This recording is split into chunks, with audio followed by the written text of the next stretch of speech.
अस्सलाम वालेकुम। वालेकुम। शादी का मतलब क्या है? शादी का मतलब है बर्बादी। देख लो भाई। शादी कर चुके हैं? जी कर चुका हूँ। मतलब वो वाहिद बर्बादी है जो आप ढोल ढमक्के के साथ कर रहे हैं? जी बिल्कुल, ढोल ढमक्के के साथ लेके आए और खुद जाके लेके आए। और जो लाना चाह रहे हैं उनको क्या पैगाम देते हैं?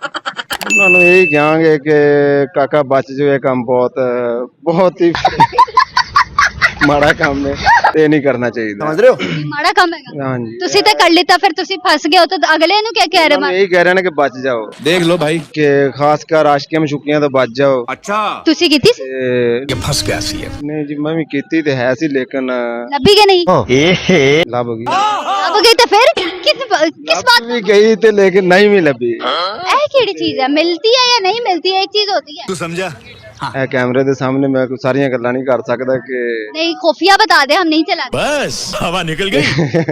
ਨਹੀਂ ਉਹ ਚੱਲ ਜਾਣਗੀਆਂ। अच्छा मुझे ये ਜ਼ਿਆਦਾ ਇੰਟਰਸਟਿੰਗ ਹੋਣਗੀਆਂ ਤੁਸੀਂ ਕਹਿੰਦੇ। चले बताएं इंटरेस्टिंग क्या है? ਅਸਲ ਚ ਇੰਜ ਵੀ ਹੋ ਜਾਂਦਾ ਹੈ ਕਿ ਸ਼ਾਦੀ ਤੋਂ ਪਹਿਲੇ ਵੀ ਇੱਕ ਬੰਦੇ ਨੂੰ ਪਿਆਰ ਹੁੰਦਾ ਹੈ, ਇੱਕ ਬਾਅਦ ਚ ਵੀ ਹੋ ਜਾਂਦਾ ਕਿਸੇ ਹੋਰ ਨਾਲ। तड़प ही ऐसी है ना। ਤੇ भाभी देख रही है जूतियां तैयार पड़ी है। ਮੈਂ ਤਾਂ ਹੀ ਕਿਹਾ ਹੈ ਕਿ ਇਹਨੂੰ ਨਾ ਤੁਸੀਂ ਕੱਟ ਦਿਓ। भाभी ने पकड़ के मारा। ਐਸ ਇਹਨਾਂ ਲਫ਼ਜ਼ਾਂ ਨੂੰ ਕੱਟ ਦੇਣਾ ਹੈਗਾ। चले मुझे ये बताइएगा कि भाभी को तो चलो पता है, भाभी की दो क्वालिटी बता दें। You are a good question। ਉਹ ਰਹਿਣ ਦੇ। अब वो रहने दो ना क्योंकि वो दूसरी में आ गई होंगी।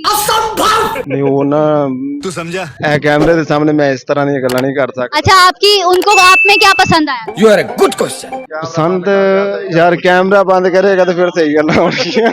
क्या पसंद आया? ਨਹੀਂ ਹੁੰਦੀਆਂ ਅੱਖਾਂ ਵੀ ਬਹੁਤ ਪਿਆਰੀਆਂ ਨੇ ਔਰ ਚਿਹਰਾ ਵੀ ਵੈਸੇ ਵੀ ਇੱਕ ਜਿਸਾਮਤ ਦੇ ਹਿਸਾਬ ਨਾਲ ਹੁੰਦਾ ਹੈ ਹਿਸਾਬ ਹੈ। अच्छा, आप मुझे ये बताएं कि उनको आप में क्या नजर आया? चलो भाई देखो अब मैं क्या करता ਪਤਾ ਨਹੀਂ ਉਹਦੀ ਅਕਲ ਤੇ ਪਰਦਾ ਪਿਆ ਹੋਇਆ ਸੀ ਕਿ ਜਿਹੜਾ ਮੈਂ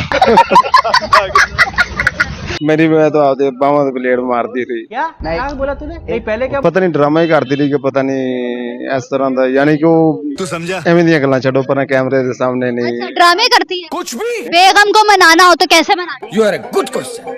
ਉਹ ਤੇ ਕੋਈ ਮਸਲਾ ਨਹੀਂ ਹੈਗਾ। ਇੱਕ 버ਗਰ ਇੱਕ ਪੀਜ਼ਾ ਜਾਂ ਪੀਜ਼ਾ ਲੈ ਜਾਓ ਤੇ ਕੋਈ ਮਸਲਾ ਨਹੀਂ, ਦਸਤੀ ਮੰਨ ਜਾਂਦੀ। ਜਾਂ ਬਾਹਰ ਦਾ ਇੱਕ ਚੱਕਰ ਲਵਾ ਲਓ समझ रहे हो? ਫੌਰਨ ਮੰਨ ਜਾਂਦੀ। ਬੇਗਮ ਦਾ ਤੇ ਏਡਾ ਕੋਈ ਰੌਲਾ ਨਹੀਂ ਹੁੰਦਾ। क्या बात है सर। तो अगर आप नाराज होते हैं तो क्या बेगम क्या करती है? स्पेशल क्या बना के खिलाती है? क्योंकि मर्द का रास्ता सुना है पेट से होके जाता है। ਉਹ ਜਿਹੜੀ ਬੇਗਮ ਹੁੰਦੀ ਹੈ ਨਾ ਜਦੋਂ ਮਰਦ ਨਾਰਾਜ਼ ਹੁੰਦਾ ਉਹਨੂੰ ਜਿਹੜੀ ਉਹਦੀ ਸਭ ਤੋਂ ਜ਼ਿਆਦਾ ਪਸੰਦੀਦਾ ਫੇਵਰਿਟ ਚੀਜ਼ ਹੁੰਦੀ ਹੈ ਉਹਨੂੰ ਬਣਾ ਕੇ ਦਿੰਦੀ। आपकी क्या है? खवातीन देख रही हो ਖਾਣੇ में मीठा खाने में मीठा, कौन सा मीठा?